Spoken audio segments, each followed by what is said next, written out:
Bonjour Assou, avant d'entamer notre cas clinique, je viens de vous dire qu'il y a dit quelques notions que je n'ai pas les mentionner, mais j'essaie de vous les expliquer.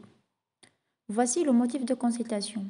Un patient âgé de 30 ans constitue pour une dyspnée avec expectoration très abondante, qui sont très mycopurulents, avec une asthénie importante aussi. L'antécédent du patient, le patient a déjà fait d'une bronchite depuis la petite enfance. L'examen clinique, on a trouvé que le patient a des râles bronchiques plus des râles crépitants. Donc, patient avec dyspnée, asthénie, expectoration qui sont matinales, abondants, mycopurulents, l'antécédent des bronchites et l'examen clinique avec des quelques râles bronchiques et des râles crépitants. Je vais passer à des questions très rapidement. Première question, quel est le diagnostic le plus probable? Complétez-vous votre interrogatoire. Quels sont les examens cliniques demandés et quel est le traitement adéquat de ce patient? On essaye de faire un bon raisonnement. On revient à notre cas clinique pour faire un bon raisonnement de ce cas clinique, les différents symptômes pour qu'on arrive à un bon diagnostic final.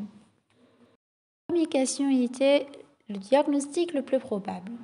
Donc, le patient, il est de 30 ans, il est jeune, avec une asthénie, l'expectoration abondante et matinale, plus une dyspnée.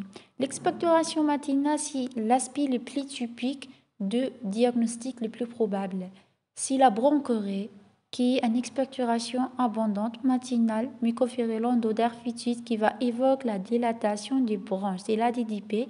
La dilatation des bronches est un motif de consultation très fréquent en pneumologie, va évoquer la dilatation irréversible de la cavité bronchique au-delà des bronchioles terminales. Ce sont les bronchioles qui sont dilatées suite à une hypersécrétion du mucus. Cette hypersécrétion du mucus vient de l'hypertrophie des glandes au niveau bronchique suite à un agent quelconque ou bien c'est une infection quelconque. Par exemple, le patient a déjà fait une infection, le patient a déjà fait une bronchite depuis l'enfance. Si cette infection va rendre les bronches sensibles, donc il aura une infiltration hypertrophie des glandes qui va essayer le nettoyage, il aura l'hypersécrétion de ce mucus, ce qui va bloquer, bien sûr, ce qui va évoquer la dilatation des bronches. Mais pourquoi le patient a le dyspnée alors que les bronches sont dilatées? Normalement, la dyspnée évoque une bronchoconstriction, ce n'est pas une bronchodilatation. Oui, je dis, je suis d'accord, mais la dyspnée de ce patient-là va évoquer la bronchoconstriction suite à l'hypersécrétion du mucus. Ce n'est pas la bronchoconstriction de la calibre, mais suite à l'hypersécrétion du mucus. C'est ça. L'asthénie, parce que le patient il a l'utilisation des muscles respiratoires accessoires, tellement les bronches sont très bloquées et sont dilatées, donc la respiration elle est altérée. Le patient va essayer de récupérer la respiratoire, il y aura c'est-à-dire l'utilisation des muscles respiratoires. Donc, l'utilisation des patients de ces muscles respiratoires va évoquer la fatigabilité et l'asthénie très importante de ce patient. Il y aura un manque d'oxygène, la fatigabilité très important. Bon, c'est ça le diagnostic le plus probable.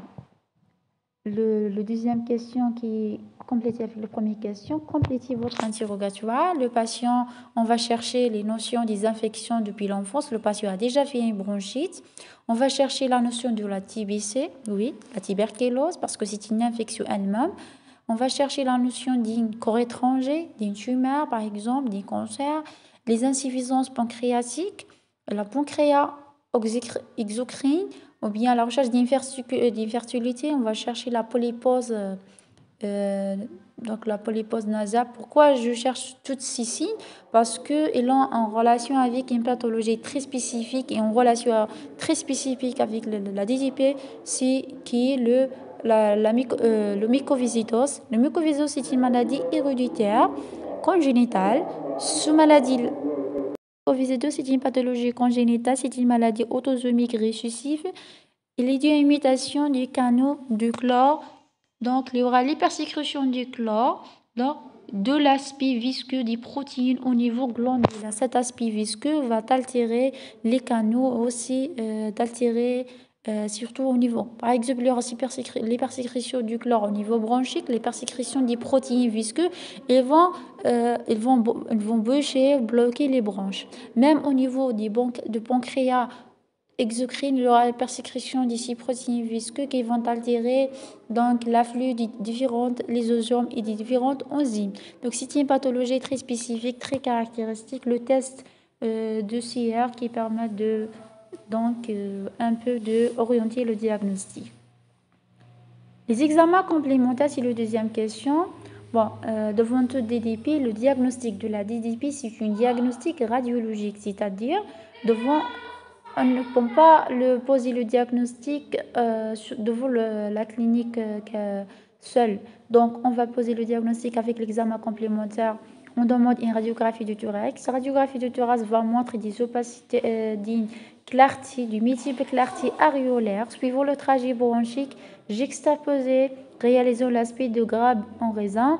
C'est l'aspect kystique le plus typique. C'est l'un des aspects, mais il y a plusieurs aspects, opacité tubulaire, clarté tubulaire, etc. Je viens de vous démontrer l'aspect en radiographie de thorax par la suite.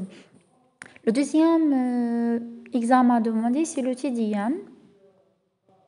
La TDM, c'est l'examen clé de la diagnostic de dilatation des bronches et systématique, permet de démontrer trois signes évocateurs: l'absence de diminution de calibre bronchique, l'augmentation de diamètre bronchique par rapport à la diamètre artériel et l'augmentation jusqu'à 1 cm à la périphérique.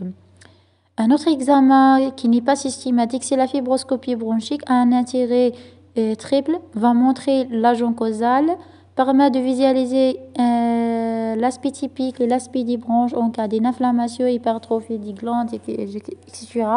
Et ainsi que permet de faire une embolisation en cas de pneumophthie très abondante.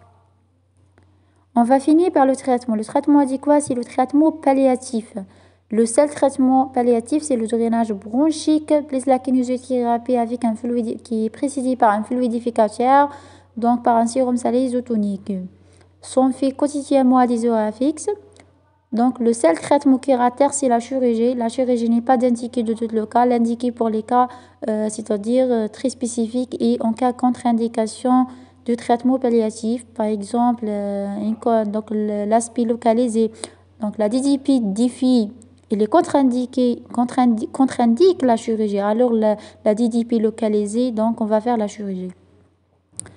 Avec un traitement antibiotique s'il s'agit d'une infection. Des bronchodilatateurs s'il y a un dyspnée, parce qu'on a dit que la dyspnée en rapport avec l'hypersécrétion du mucus, c'est pas par rapport à la dilatation des bronches. Et la prise en charge nutritionnelle et la prise en charge des mesures de d'hygiène. Et une bonne hydratation du sous-patient. Voici la radiographie de thorax d'un patient atteint d'un DDP. L'aspect le plus typique, comme vous voyez ici, c'est une clarté aréolaire allant de 1 à 3 cm, juxtaposée, suivant le trajet bronchique, regroupée, réalise l'aspect de Grab en raisin ou bien l'aspect kystique très typique. Et voici une image très typique évocateur sur la TDM, l'aspect en chapelet qui va évoquer aussi la dilatation en bronche. C'est la dilatation kystique, c'est sur une coupe longitudinale. C'est très typique de la dilatation des bronches. Et voici aussi une autre image, c'est des DDP kystiques.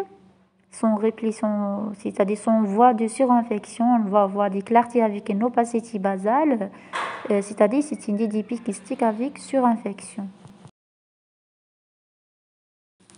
Et voilà, on a fini notre cas clinique d'aujourd'hui. Pour plein de cas cliniques, n'hésitez pas d'abonner et de rester branché. À bientôt!